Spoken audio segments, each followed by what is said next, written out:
channel, or if you're new here, welcome. My name is Allie, and today's video is going to be, I would say, a shorter vlog because I'm only reading a couple books, but you know how that goes. For the first time ever, I am reading Rosemary's Baby. This is a weird cover.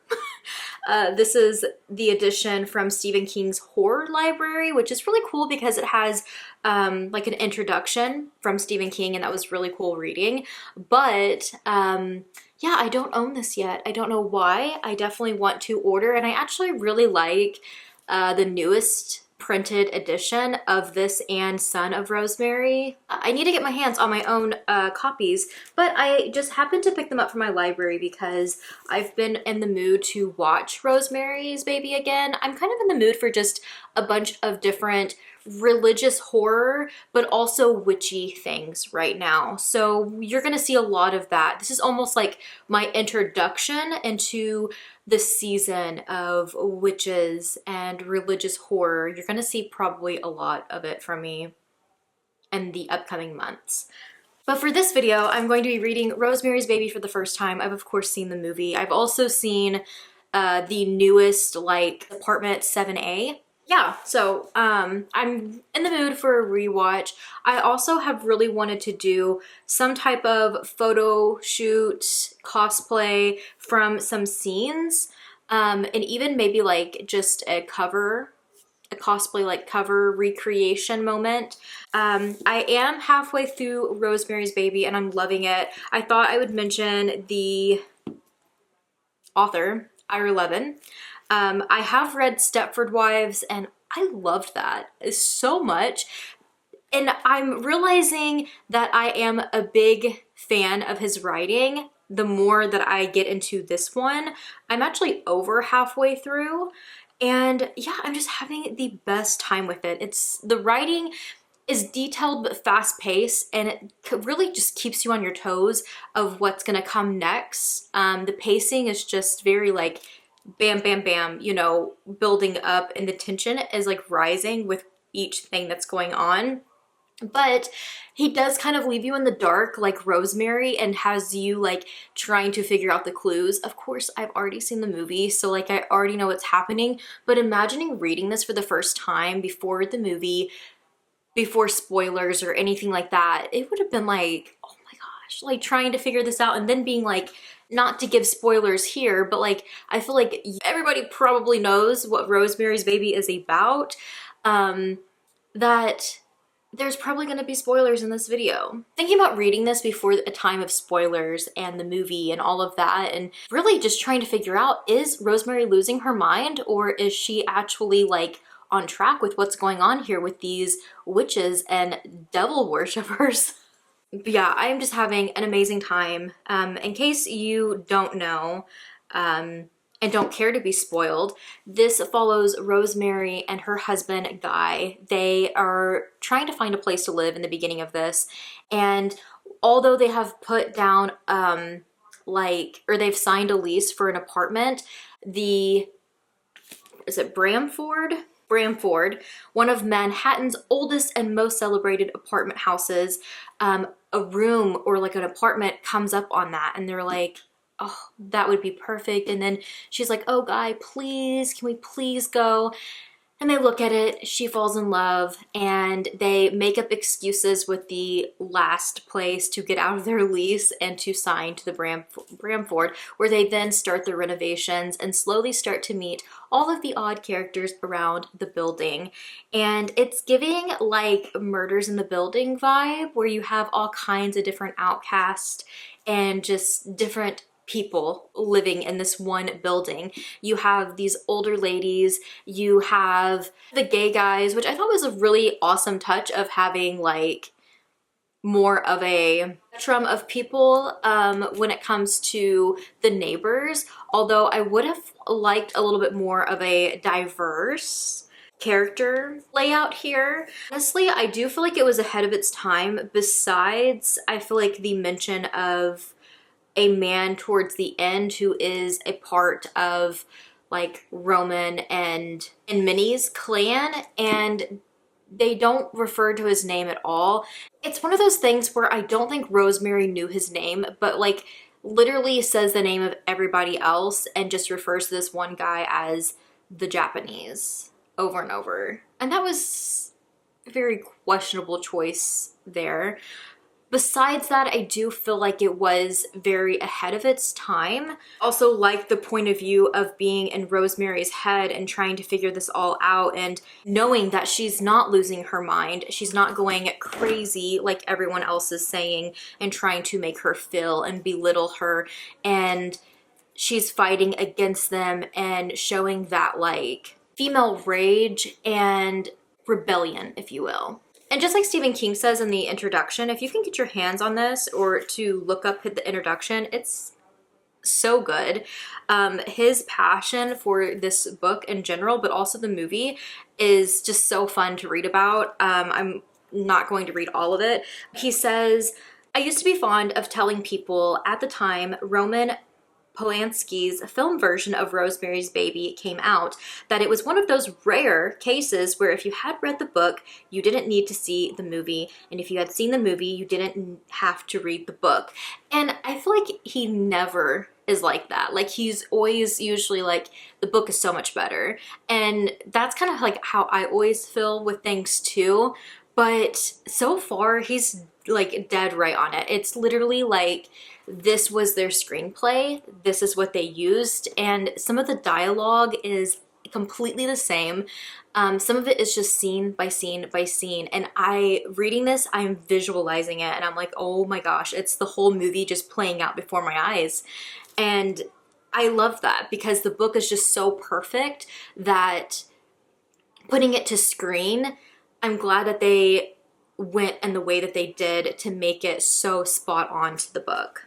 A funny moment in this, because he does talk about like some of his other work, like Stepford Wives, also The Boys from Brazil, which I have a thrifted copy of and I need to get to it now.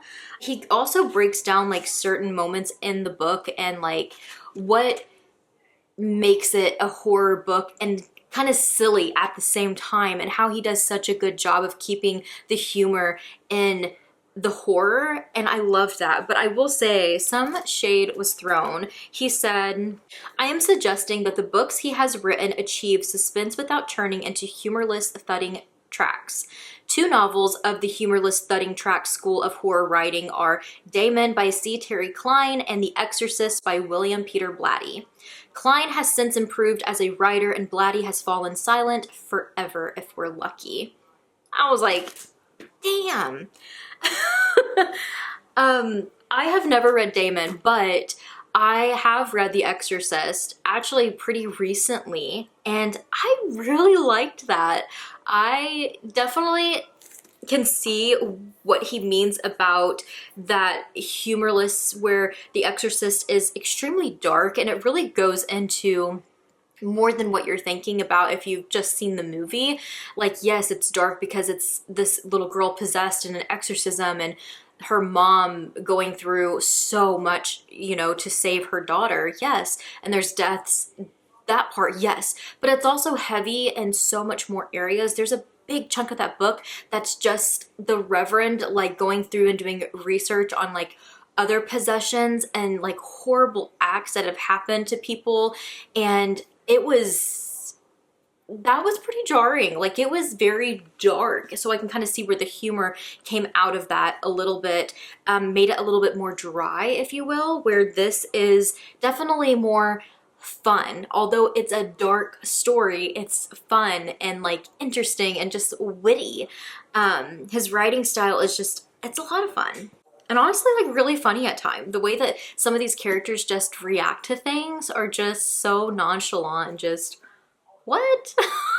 Just clueless all the time. Besides that, I wanted to mention I do have the audiobook through my Hoopla app through my library, because I just kind of wanted to try it out. But then I found out or realized that it's Mia Farrow who narrates, and she is the actress who plays Rosemary in the movie, so it's just like spot on.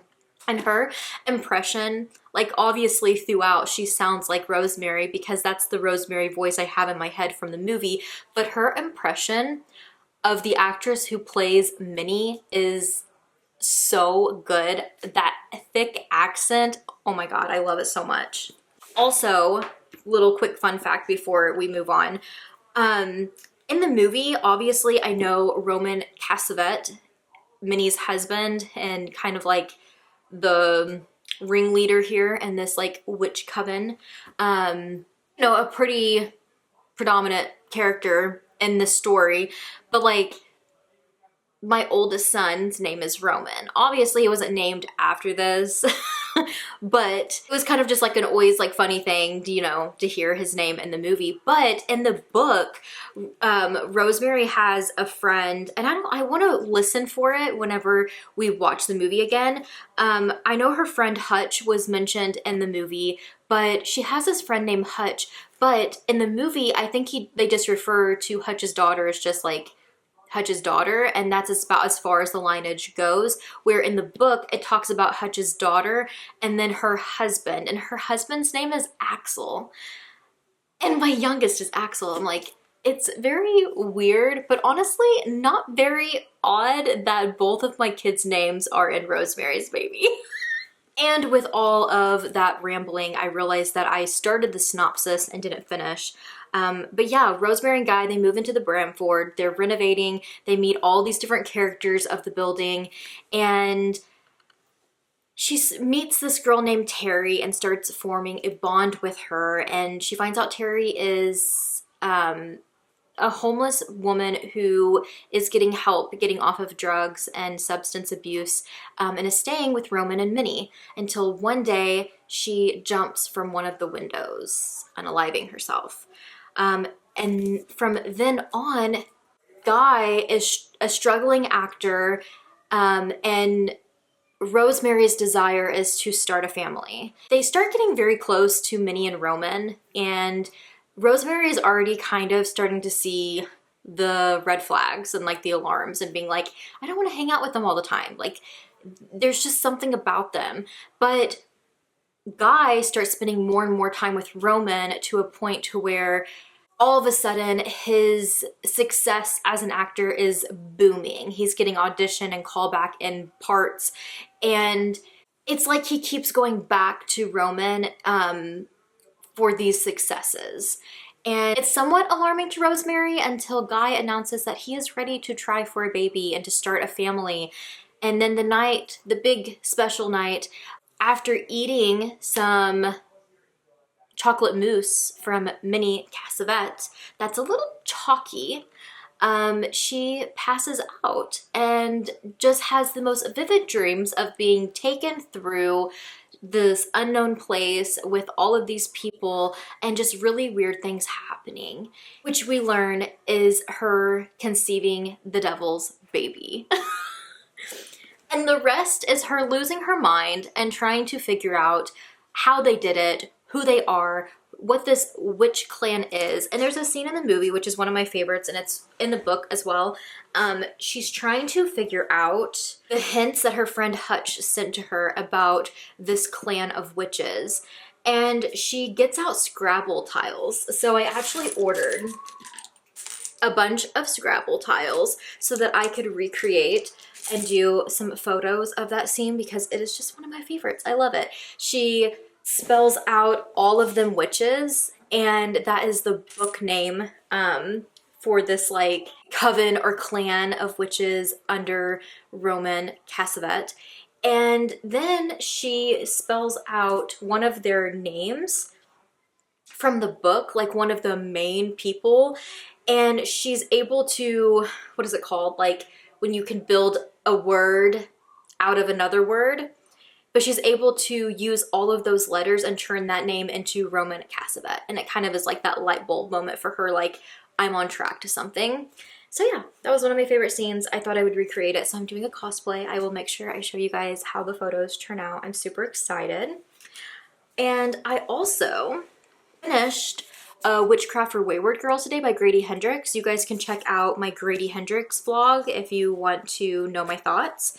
But I thought I'd mention it because I joined a book club, In the Void book club Zoom tonight with Grady Hendrix, and he talked about it and how it originally was going to be named one of them witches, but he didn't want to like go into any like, you know, lawsuits with Ira Levin's stuff since that was part of Rosemary's Baby. But I just thought that was like really cool because I'm literally reading and filming my Rosemary Baby video, doing my photos and stuff today, doing a 1960s, 1970s, I would say more 60s, like Twiggy makeup look today, all of that. And this book takes place in 1970 and has witches in it and so much of horrible things that were going on at that time that are somewhat similar to this. So just a little coincidence there, but yeah, that was really fun to join that tonight.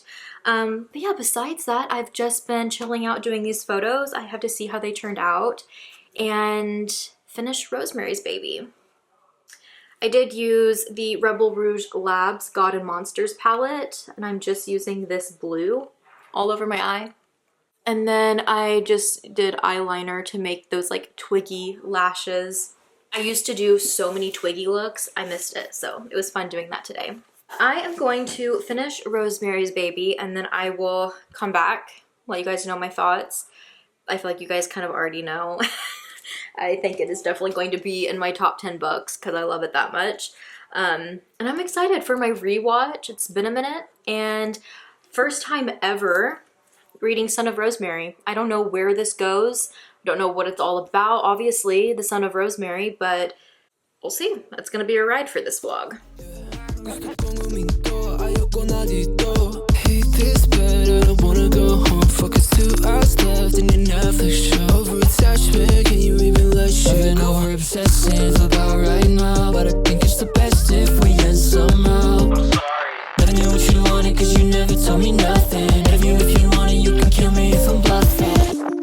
Would you love me for the rest of my days? If you knew every time I lie just by the look on my face. Are we a 10-minute love song that we're playing in Nissan? No, we don't need to be one.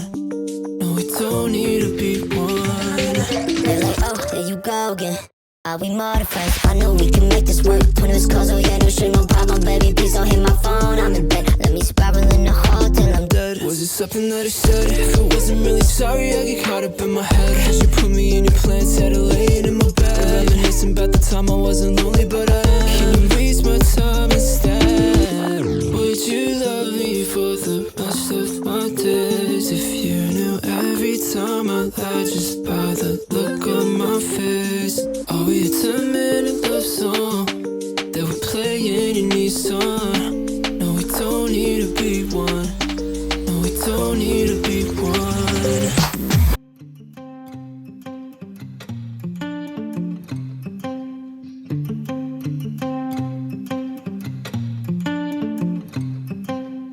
Stop staring, be quiet. Look at me, there I go, choking on my silence. And I don't think you want me cause I wanna keep it private. And I don't think you know me if you're not one of my 5 friends. But it's my own fault, I can't give in. I have to go, suck up on the top floor. Interest in my grab though, not too many kind for. It's the reason I struggle, because I'm fucking shy. I never wanna show my face sometimes. And I got trouble looking people in the eye. Cause when I do I'm just checking in.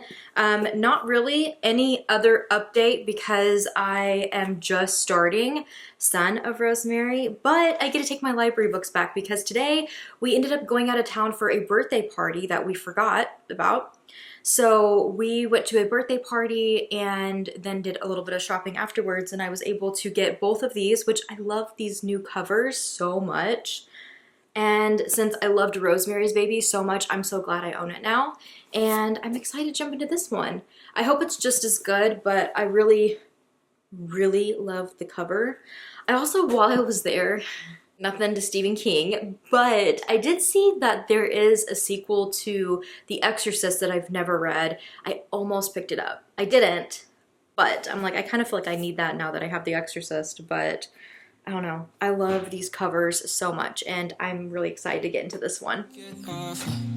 I wanna do it, I'ma feel like I'ma die.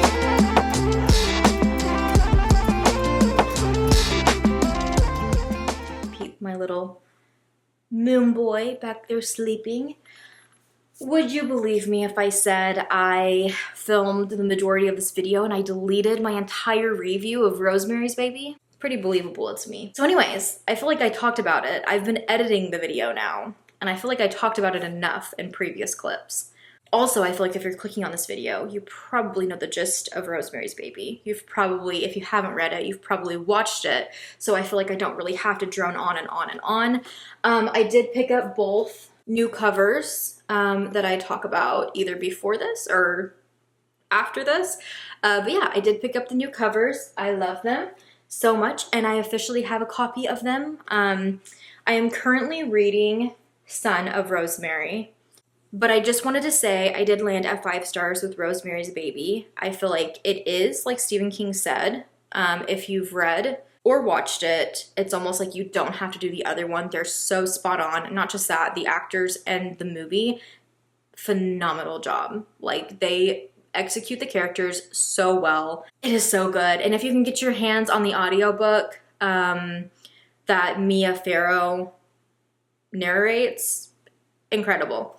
Yeah, I just feel like this was so ahead of its time and like such a cool way to wrap in the occult and like Satanism and so many things that would later bring so much more work. And I feel like it's almost like a way for more people to be comfortable to write horror in that way. Religious horror, which I love. You guys are going to see a lot of it coming up on my channel. And I have to give props to Ira Levin for that. I can't give you my full thoughts yet on this one because I am still reading it, but I will be finishing it today. And this one actually has an afterword from the author's son, Nicholas Levin. And I'm super excited to see what he has to say about both books. Maybe even about like the movies.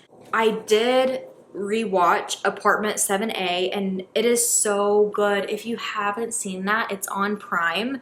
This is, instead of a sequel, Apartment 7A is a prequel to Rosemary's Baby. And we follow Terry. And if you don't remember who Terry is the girl in the book and the movie that Rosemary bumps into in the laundry room in the basement at the Bramford. And she talks about how like the Cassavetes have taken her in and have helped her because of her drug problem. And well, I don't even think she says that. I think she just says they took me in, they helped me, and she's wearing the necklace that later Rosemary gets. The little round one with the tennis root in it. I couldn't remember for sure if not, but I'm pretty sure you see that she is pregnant in the laundry room, if I'm not mistaken. But I don't know if I can't remember if it was said in the book or not. But this time watching it, I was just like, with my brain like refreshed on Rosemary's Baby, reading and watching it and then jumping into that one. I was like, oh my gosh, everything's like clicking. It's so good. There's so many elements to it that shows not only like a standalone being Terry's story, being a dancer on Broadway who gets injured and like she's just trying to make it and is struggling and ends up needing a place to stay, so the Cassavetes are helping her, and they just seem like this old couple who are so giving and kind and helping her out, but in reality they want her to carry Satan's baby. And we know from Rosemary's Baby how that ends. But nonetheless, it is Terry's story, and I love all of the nods to Rosemary's Baby, being like little glimpses of what we get from Rosemary's Baby as well. Up until even the end that ties in with the Cassavetes moving on to Rosemary being like, okay, well, we have to go with her now. I can see where a prequel like that wouldn't work in book form, because I feel like it worked so well as a movie, because Rosemary's Baby was, what, 60s, 70s, and now we have Apartment 7A, and I couldn't even tell you what year it is. I think it was like a couple of years ago, but I could be wrong. But anyways, it's almost like a Rosemary's Baby remake, but instead they're like although it's going to be very similar, let's make it different. Let's make it somebody else's story and make it all tie in together. And they did it just perfectly. They executed it so well. I absolutely love it. Where with Son of Rosemary, this is hard to talk about without spoilers. So if you haven't read Rosemary's Baby yet or watched it and you don't want to be completely spoiled, you might want to skip ahead. But this starts with her in a coma. So we know that things didn't go to plan. You kind of know from Rosemary's Baby that although her son is literally the spawn of Satan, it's like Rosemary is accepting of that and it's just like, I'm going to do what I can to right the wrong. But obviously that doesn't come to play since she was literally put in a coma for 20-something years. She's now middle-aged, and Andy, the spawn of Satan, is in his 30s, and he is like this like worship leader. He goes all over the place, travels, everybody knows him, everybody's wearing his pin. It's pretty much the take on the Antichrist, like how they say the world will view the Antichrist. People will look up to him, people will worship him, people will follow him. Does this sound familiar right now? I don't know about you, but this has been very heavy, and I didn't think it would be that way for me, but it's very heavy right now with the state of our world. I'm constantly reflecting on being so scarred, growing up in a religious home and being pretty much forced to watch or read Left Behind, and the Antichrist and that scared the absolute shit out of me as a child, and I'm being reminded of that in this. Also, again, the state of the world and how all of the people also read and watched those are just following in suit with the Antichrist. But let me just segue back to Son of Rosemary. He is charming, and he tells her that he has gotten away from the occult and he appreciates what the Cassavets did for him, but like in the end, he wanted to make his own path and be his own person and to right the wrong, pretty much the same. He's on the same course as Rosemary, as he says. But there's so many inconsistencies with him. There's a couple times where he's almost like broken that character and almost like, you know. There's also been a couple of like really cringy parts when like he's almost like coming on to his mom. Not expecting that on my bingo card. I don't know. It's been a wild ride. I'm gonna finish it today so I can give you guys my thoughts and let you know what I think. But so far, I'm just kind of like, what is going on? And I'm not vibing with it. And honestly, I feel like it could be because of the state of the world and it just feeling so real right now and just so sickening. But it could also just be, this is not for me like Rosemary's Baby is. Right now, it's not doing it for me. Although I did delete footage, I actually managed to save one clip of my look I did. I wanted to do a look inspired kind of, I did kind of like the Twiggy inspired look that was kind of like for around the time that Rosemary's Baby came out and the movie and everything. So I kind of wanted to do a look inspired by the beautiful actress who plays Terry. In one of the final scenes, she dances around and she has kind of like this big winged look. I went a little further with mine, and made it just like a full-on black eyeshadow wing moment, but I absolutely loved it and I wanted to recreate the cover photo for Apartment 7A, and I love how it turned out. I will be finally sharing all of my recreations to Instagram, and this video will be coming out so you guys will see it too, but I'm super proud of them. I did it back when my hair wasn't really this color, but yeah, I'm so glad I have a little bit of that footage, and I also have the pictures to show for it. So here you go. I'll be back in a little bit so we can wrap this up and I can give you guys my thoughts. In case I forget later, I also wanted to show you guys, I thrifted these over the summer and I'm excited to get back into some more Ira Levin in the future. Let me know if you've read either one of these or which one you would suggest I read first. Honestly, don't know anything about either one of these. But this is Sliver. It's a hardback copy. It looks like it's been very loved, but it's honestly in pretty good condition. It looks like I got it for $3 when I was thrifting. 1991, which means this could work for me or it may not. There is a quote from Stephen King on the back. Sliver is the ultimate, I don't know how to say that, horror novel, a fiendish goodbye wave to trendy urban living in the last decade of the 20th century. Mr. Levin, who wove his jittery, compelling magic in such novels as Rosemary's Baby, The Stepford Wives, and The Boys from Brazil, has, in Sliver, created the apartment dweller's worst nightmare. As always, his characters have a texture and a reality that's almost eerie, and the narrative is as stripped down and efficient as an automatic weapon.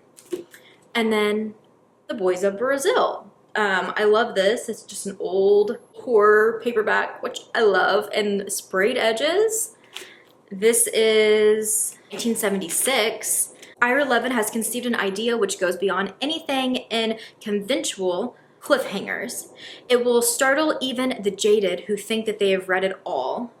94 men, each one a civil servant, each one approaching retirement, each one harmless, unknown to the other, each one marked for death. A Nazi scientist with a diabolical plan to create a new Hitler and the deadly means to carry it out.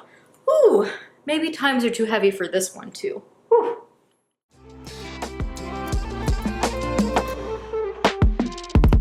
To stay inside with the lights off. Text before you call me because other wasn't my fault. Through any social, but I had it so well. The crowd's getting loud and my vibe in the stairwell. Cause it's my own fault, I can't give in. I have to go, stuck up on the top floor. Apologize, cause my goodbyes. Let's reschedule when I'm not shy. And I don't wanna show my face sometimes. And I got trouble looking people in the eye. Cause when I do, I just forget all. And when I do it, I'ma feel like I'ma die.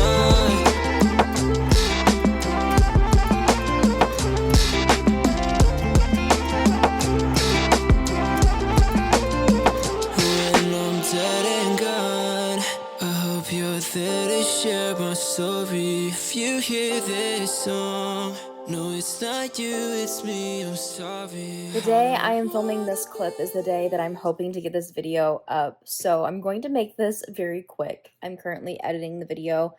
Final thoughts on this one. I don't think that this was a book for me. I feel like this could work for so many people. There's aspects to it that I do like. It's just all spoilery territory that I don't really want to spoil.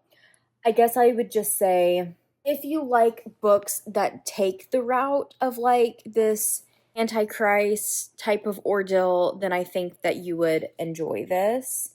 I feel like there's elements to it that I did enjoy, but at the same time, I kind of felt like a lot of the scenes were very pointless. I feel like there was so much just like the religion talk. It almost started feeling like it was going into like politics too, even though it wasn't. It's just, I think it's so jarring and triggering with, once again, like I said, the current state of things. But besides that, I found it quite boring. Like, it's not really the type of book that I would pick up and read. I also just am once again shaking my head. Like, I feel like Rosemary went through so much in the first that, like, not picking up on it the second time is just kind of like, fool me once, shame on you. Fool me twice, shame on me. The ending of this sparked a lot of conversation in the late 90s, early 2000s because of the way that this author decided to go about this. And even in the afterword from his son, it really goes into detail about like what Levin was trying to do. And again, which leads to spoilery, so there's not much more I can say. I will say I'm landing at, I think, a 3-star for this one. Thank you so much for watching if you have watched this far. If you do not want to be spoiled by this and you want to go into it yourself, this is the time to click away because I do want to go ahead and go into spoilery so that I can talk about the ending and give my thoughts on that. But if you don't care to be spoiled, then I will just go ahead and tell you. We are in spoilers now, so click away if you don't want to be spoiled. So this ends with Rosemary talking to this guy who ends up being Satan. So it's like she's back in Satan's grasp. And I'm not going to give everything from like the rest of the book away. There's more that goes into it with her son and stuff. But pretty much she is having a conversation with Satan again. And she starts, it's like one of those like movie moments where she starts like screaming or whatever. And then like somebody's telling her, Rose, Rose, it's okay, it's okay. And she's waking up and it's Guy holding her. So it's like all of it. Rosemary's baby, son of Rosemary, all of it is supposed to be a dream. My mind was kind of blown with it because I think the idea is kind of cool. Because not only is it a dream, but then he gets the phone call that there is an apartment to go and look at. So it's almost like a time loop. Like an continuation, never ending time loop of it happening over and over again is the idea. And I think that that's really cool. But at the same time, I guess Ira Levin did this in a way to make it all fictional because he hated what Rosemary Baby did to the world of horror and everything that came afterwards, like The Exorcist and I mean, so many others. And he hated that it became such a huge thing that like Satanism started like really spiking. And then you have like the satanic panic, 80s and 90s. And he said he hated everything about it and he wanted to redo the wrongs that he did. And I mean, that's kind of like what his son had said. And I hate that because I'm just like, for one, the satanic panic, like, people thought people were worshiping the devil by listening to the Beatles. Like, come on. But, like, I feel like for me, as a horror lover, I feel like you can still draw the line between religion and, like, what you enjoy and what you consume. I'm not a religious person, but when I was, I still enjoyed and consumed horror. There's not an ounce in me says that like my love for horror is what drove me away from religion. What drove me away from religion was my healing journey, getting to the root of it and having a lot of eye-opening moments that literally had nothing to do with any type of horror, books, movies, any type of media that I consumed. So for me, it's just kind of like, I almost wish I didn't read that. Like, I almost wish I didn't know all of those things because I don't want it to take away from what Rosemary's Baby is because it is just so iconic to, I feel like, the horror genre. And I think it paved way for so many horror moments that have religious themes to them that I just absolutely love. And I'm not going to lie, although I don't credit my horror outlet as what drove me away from religion, I will say now that I am past it, religious horror is one of my favorites. And I feel like it's so healing in a way. I just talked about it in my Rachel Harrison video that you guys will see on my channel very soon, how much her book Black Sheep means to me because it takes on the black sheep of the family getting away from her family's religion. There's more to it. There's a twist that makes it kind of like silly horror and at the same time having that meaningful message of being comfortable in your decision and doing what is right for you. And now I just find religious horror to be so healing and I always just have the best time with it. I think it's something that I can kind of laugh about now and I don't know, just enjoy consuming that type of ordeal. But yeah, I don't know how to feel. I think part of me thinks the whole dream concept and the time loop is kind of cool. Would I prefer it to play out a different way? Absolutely. I don't know. That's just where I'm landing, but definitely went down to a 3-star because of how boring the majority of this was. It just kind of felt pointless. This almost felt like it should have just been like a movie because it feels like a movie of that time, not necessarily a book that you would really want to read. Yeah, I hope I'm not forgetting anything, but that's just kind of how I feel about it. I am still excited to jump back into some more Ira Levin, and I'm glad that the two that I have came before this. So I know they're not like religious horror. There's no Satanism or anything like that in them, but I'm excited for like the horror of them and seeing what I think about some more of his work. Yeah, that's where I'm leaving you guys. I know this is a long outro. I just kind of wanted to put my 2 cents in because I was just like, what? Like, don't ruin Rosemary's Baby for me right now. Anyways, thank you guys so much for watching. I really appreciate it, and I will see you in my next video. What's the point of having pointless conversations for one night? 'Cause I'm sorry